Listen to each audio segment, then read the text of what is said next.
last night for Detroit, and it's getting late early in Baltimore. They're 1-2. They're at Kansas City this week. As Graziano said in our meeting this morning, one of those two teams is going to be 1-3.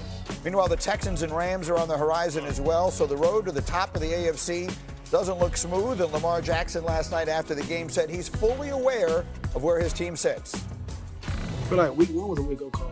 You know, not just this loss. Week 1 was a wake-up call. Last week was a wake-up call, you know, because we started off slow last week. And, you know, we got beat tonight. The Lions had a great game plan. I feel like offense and defense for those guys played great. We just got to find a way to win. So, Dominique, sort of representing the Ravens fans, for those of you just getting up and joining us, saying... Did you know that? I didn't get elected. Listen now. We have you speaking on their behalf. Okay. And the idea is, no, you're not panicking. Right. Obviously, this is still a very good team. Obviously, they'll still be heard from before it's all said and done. But I was thinking the one danger, like we're going to talk about the Chargers a little later, the one danger of missing opportunities, of being there and missing out, is you never know when those opportunities go away. Someone sneaks up and gets you. Yeah. So maybe it's the Chargers, maybe it's the Colts. One of these things, like these teams are coming, and the Ravens just keep knocking on the door, and maybe at some point it starts to go the wrong way. I mean, I think the landscape around them is changing, and it's getting more and more competitive. They're occasionally losing players and losing coaches. Like, that's going to happen. I think the way that you're thinking is right for most teams, but there's a couple of teams, specifically in the AFC, that have a guy that I feel like no matter what, the window's going to be open. As long as Josh Allen is there, as long as Lamar is there, as long as Patrick's there, they're going to find a way to continue to rebuild. I thought the Ravens' window closed earlier in this run, and then all of a sudden they're better than they were before. So it may not, it feels like the window's always going to be cracked as long as you have an MVP caliber quarterback. That's right. Yeah, I agree with that portion offensively. The problem for me is the defense continues to get worse. And last night was a physical whipping. It wasn't scheme. It wasn't blown big plays on the back end that we can tie up. This was, we're going to line up, run between the tackles, and we're going to move bodies out of the way. And the truth is, over there's not a lot of replacements that are come in and like shut the run down. There's not a lot of guys over there that are going to create a pass rush one-on-one. So you put your defense in vulnerable positions by creating a pass rush or trying to make sure you can shut the run down. That, to me, is the bigger issue. You have to see these guys come out, because it's based on reputation for the Ravens right now instead of what's really happening on the field. And as I look at Baltimore, I think it comes down to the moments for them. Defensively, they're in both of these ball games, whether it was Buffalo, whether it was the Lions. Who's the guy that steps up and makes a play? That's right. We talked about last year, they were giving up big plays. They draft Malachi Starks. They went in a direction, bringing in Jair Alexander, Awuzie in the back end to fix some of those issues. But now it comes down to, in the fourth quarter, not giving up touchdowns in Buffalo. That's right. In the fourth quarter, getting a big stop in a game when you really need it. So to me, that is more of the issue. Hey, they were 1-2 last year, losing to the Raiders, and they were able to bounce back and have a really good season. You're not concerned, but you want to see guys step up. They had them inside the 5-yard line, and they broke out of that and went on a scoring drive, specifically in the fourth quarter. That's a tough thing. Yeah, I think I'm not worried about the Ravens. Again, 1-2 last year, they're fine. But these early games could end up mattering. The Week 1 loss to Buffalo is maybe the most important game any two teams will play in the AFC all year, because Buffalo's, the rest of their schedule doesn't look tough at all. I don't know when their next loss is. And now, if you're tied with them, then you have to go to Buffalo in the playoffs. And we saw how that went for the Ravens last year. So, yeah, they can't. We're talking about them differently than we're talking about the Chargers or the Colts, right? Can they break into this group? They're already in that group. That's right. The question is, can they elevate beyond it? And they're hurting their chances to do that with these early seasons. There are very few teams that have not won a title about whom we say it's championship or bust, and they are one of them. Buffalo's another. We'll see where it goes. Well, let me do a little sound off here. We got interesting people saying interesting things around the league yesterday. One of them is Packers coach Matt LaFleur. After a disheartening loss to Cleveland on Sunday, the perfect season talk is very much over in Green Bay, and Matt LaFleur did not like it to begin with. The goal, and I've said it a million times to you guys, I don't think I've obviously said it enough to our team. The goal is to go 1-0 every week. And it pisses me off when we start talking about things outside of the next game, things that are way down the road. Like, focus on, keep the focus on the present, on the now, and worry about getting better each and every day. I'm so glad he said that. We reacted to Micah Parsons yesterday. It had come out of their locker room earlier in the week.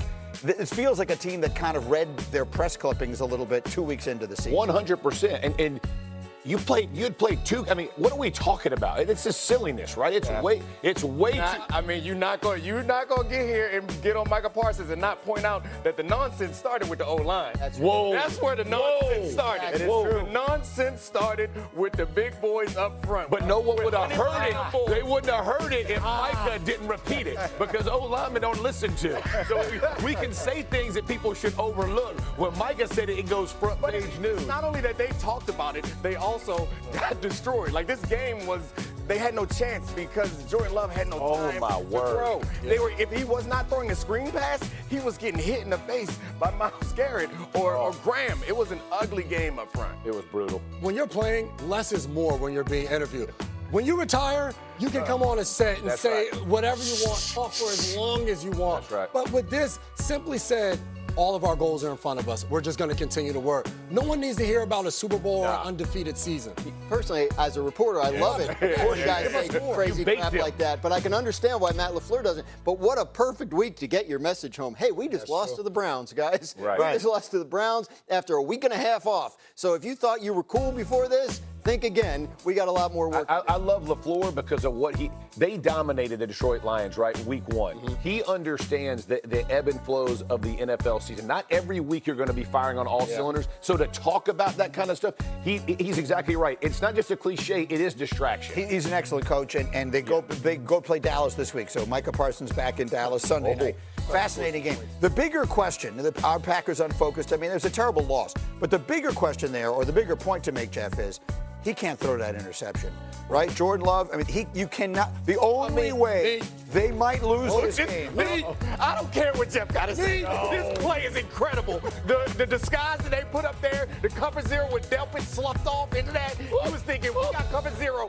I'm going to beat him inside. And then he falls back and gets that interception. You want to talk about run the ball?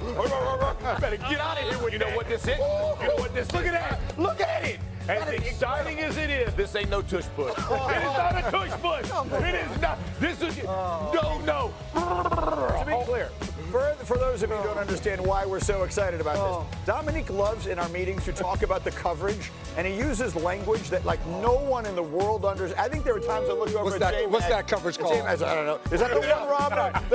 Finally the one robber. It was a little bit of one robber accident. It looked like zero. The point is, if Jordan Love you don't want to know about. Jordan Love just takes a knee, they're going to win this game, right? I mean, the only way they lose this game is to give them a touchdown.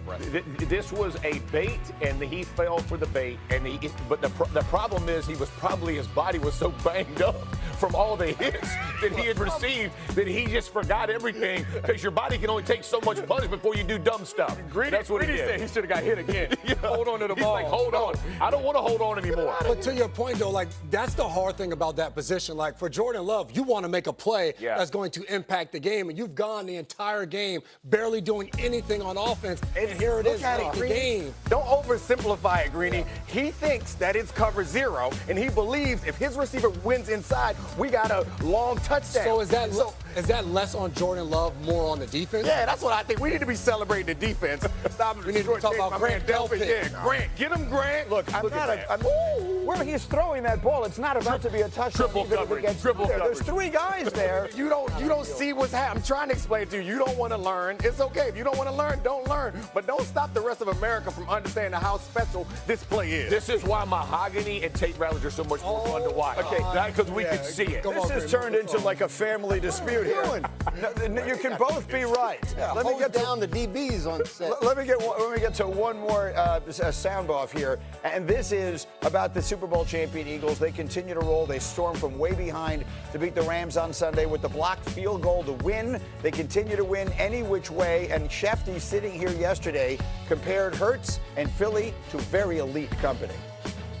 When you watch them, you feel like you're watching Tom Brady with the Patriots in his prime, Patrick Mahomes with the Chiefs in his prime.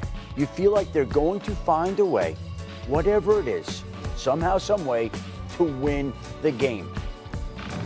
And the point he's making is we're all sitting in the room watching that, and Shefty literally said they're going to block this kick. And they're going to block the kick at the end of the game because that's just what they do. It's what the Chiefs did. It's what the Patriots do. Are the Eagles now, do they have that air of inevitability that these great teams have? Absolutely. I mean, 19-1 and their last.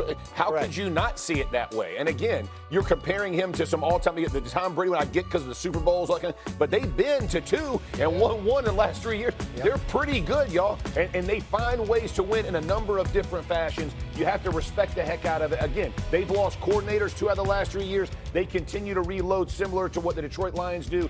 They find ways to win. You got to respect that. I don't want to watch that. The most successful thing, and it's not, I mean it as a compliment, it feels like a high school offense where they're like, our guys are better than your guys. We're not going to get cute. Going to run it at you, throw it to our big-time receiver. When they go to A.J. Brown, you are reminded, and Randy Moss says this to us every Sunday, like A.J. Brown is right there with the best receivers in the entire NFL, and you never think of him that way because they never throw him the ball. It's just not the way their offense and their team is built. But what we saw in that second half was they said, you know what? We're just going to put A.J. Brown over there by himself.